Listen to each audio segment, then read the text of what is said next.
নমস্কাৰ মই এটা বিশেষ ঘোষণাৰ কাৰণে এই ভিডিঅ'টো কৰিছোঁ আমাৰ সকলোৰে প্ৰিয় ভ্ৰাম্যমান থিয়েটাৰ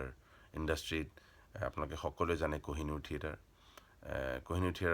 থিয়েটাৰ কত যুগৰ পৰা আছে one of the first one actually আৰু প্ৰয়াত ৰতন লহকৰ তেওঁৰ সপোন আছিল তেওঁ নাই এতিয়া কিন্তু এতিয়াও আমাৰ কোহিনুৰ থিয়েটাৰ জিলিকি আছে আৰু এই বছৰ ময়ো I M A part of it এখন নাটক মোৰ ভাই বন্ধু ৰাজদ্বীপে কৰিছে বেষ্ট অফ লাক বুলি নাটক এখন আৰু তাত গীত এটি গাব পাইছোঁ মই মাথো তুমি বুলি গীতটো লিখিছে ৰাজদ্বীপে আৰু সুৰো কৰিছে ৰাজদ্বীপে এইটো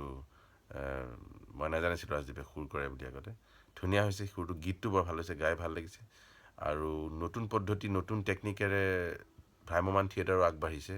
এইটো গম পাইছোঁ মই আলোচনা কৰিছিলোঁ ৰাজদ্বীপৰ লগত নাটকখনৰ বিষয়েও গতিকে আই থিংক গোটেই পৃথিৱীতে যদি খুব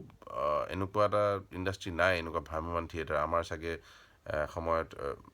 জেগাই জেগাই আছে ৰামলীলা হয় কিবা হয়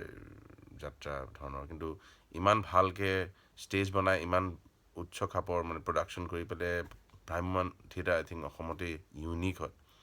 গতিকে আমি ছাপোৰ্ট কৰিব লাগে সকলোৱে আৰু গীতটো নিশ্চয় ভাল পাব এইবছৰ আৰু মই খুব সুখী যে মই ভ্ৰাম্যমান থিয়েটাৰৰ ইণ্ডাষ্ট্ৰীত কিবা এটা যোগদান কৰিব পাৰিছোঁ যোৱা বছৰ মই গাইছিলোঁ এটা গীত ৰাজদ্বীপে লিখা বনৰীয়া বুলি মই গীতটো সুৰো কৰিছিলোঁ কম্প'জ কৰিছিলোঁ প্ৰডিউচ কৰিছিলোঁ গাইছিলোঁ মানুহে খুব ভাল পাইছিল গতিকে এই বছৰ মাথো তুমি গীতটো আপোনালোকে ভাল পাব আই এম চিয়'ৰ আৰু নাটকখনো ভাল পাব